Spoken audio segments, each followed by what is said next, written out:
बिस्मिल्लाहिर्रहमानिर्रहीम। अस्सलाम वालेकुम। शेफ़ उस्मा के किचन देसी पकवान में खुशामदीद। आज मैं आपके साथ बहुत ही मज़ेदार और यूनिक रेसिपी शेयर करूंगी। आज हम बनाएंगे चिकन तंदूरी मसाला, जो कि बहुत ही मज़े का बनता है। इसके लिए ना तो आपको ओवन की ज़रूरत पड़ेगी, ना ही आपको स्टीमर की ज़रूरत पड़ेगी।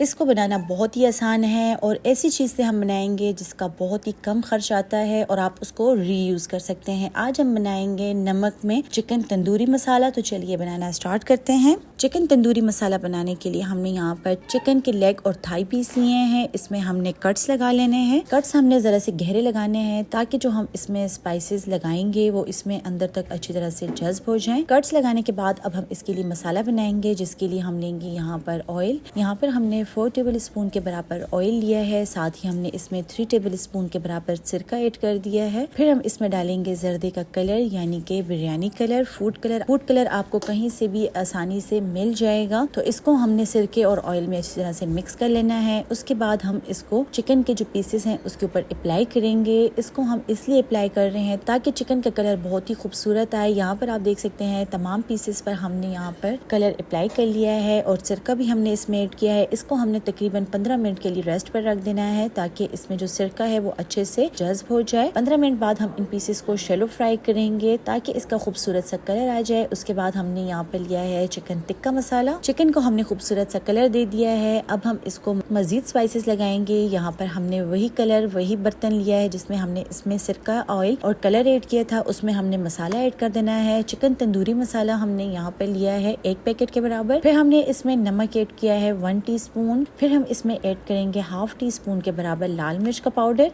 साथ ही मैं इसमें डाल रही हूँ काली मिर्च का पाउडर 1/2 टीस्पून। कुटा हुआ धनिया हमने यहाँ पर लिया है 1 टीस्पून और लास्ट में मैंने यहाँ पर लहसुन पाउडर लिया है 1 टीस्पून। अच्छी तरह से तमाम स्पाइसेस को हमने इस सिरके के साथ मिक्स कर लेना है। अच्छा जी, तो चलिए अब हम इसको अप्लाई करते हैं। जो चिकन के पीसेस थे जिसको हमने शैलो फ्राई किया था उसके ऊपर हमने इस मसाले को अप्लाई कर देना है और जो कट्स हमने लगाए थे उसमें हमने भर भर के इसको अप्लाई करना है। तमाम पीसेस पर हमने मसाला अप्लाई कर लिया है। अब हम यहाँ पर एक अदद फॉइलिंग पेपर लेंगे। फॉइलिंग पेपर की कटिंग आपने इस हिसाब से करनी है कि जब आप इसको फॉइलिंग पेपर में रैप करेंगे तो ये चारों साइड से अच्छी तरह से रैप हो जाए, ताकि जब हम इसको नमक में रखें तो नमक के ज़रात इसमें ना जा सकें या इसका जो अपना पानी रिलीज होगा वो इसी फॉइलिंग पेपर में रहे। यहाँ पर हमने एक पुरानी सी कढ़ाई ले ली है। नए बर्तन में आपने ये काम नहीं करना क्योंकि नमक से बर्तन खराब होता है, इसलिए मैंने यहाँ पर पुरानी सी कढ़ाई ली है। यहाँ पर हमने 2 पैकेट नमक के डाले हैं और इसको हमने 15 मिनट के लिए दम पर रख दिया था ताकि नमक अच्छी तरह से गर्म हो जाए। फिर हमने जो पीसेस थे इसमें रख कर और बाकी का नमक हमने इसके ऊपर से डाल दिया है। तो कवर करने के बाद हम इसको 40 मिनट के लिए हल्की आंच पर रख देंगे। 40 मिनट हो गए हैं तो चलिए अब इसको खोल कर चेक कर लेते हैं। यहाँ पर आपने ध्यान रखना है नमक काफी गर्म होगा तो आपने काफी एहतियात के साथ यहाँ पर जो पीसेस हैं उनको निकाल देना है। नमक को आपने इसके ऊपर से हटा देना है। यहाँ पर आप देख सकते हैं पीसेस को हमने अच्छी तरह से कवर किया था ताकि इसमें नमक ना जाए, लेकिन फिर भी इसमें से थोड़ा बहुत जो इसका जूस होता है वो आप देख सकते हैं इसमें से निकल चुका है, लेकिन आपने ध्यान रखना है कि चिकन पीस को नमक ना लगे। अच्छा जी, तो यहाँ पर आप देख सकते हैं चिकन बहुत ही अच्छे तरीके से कुक हो चुका है और बहुत ही मजेदार इसकी खुशबू है। देखने में ये जितना मजेदार लग रहा है खाने में ये इससे ज्यादा मजेदार है। तो उम्मीद करती हूँ आपको हमारी आज की ये रेसिपी पसंद आई होगी। आप भी इस रेसिपी को घर में जरूर ट्राई करें और अपना फीडबैक मेरे साथ जरूर शेयर कीजिएगा। तो चलती हूँ, दुआ में याद रखिएगा। इंशाल्लाह फिर मुलाकात होगी आसान, मजेदार, हेल्दी और क्विक रेसिपी के साथ। शुक्रिया, अल्लाह हाफिज।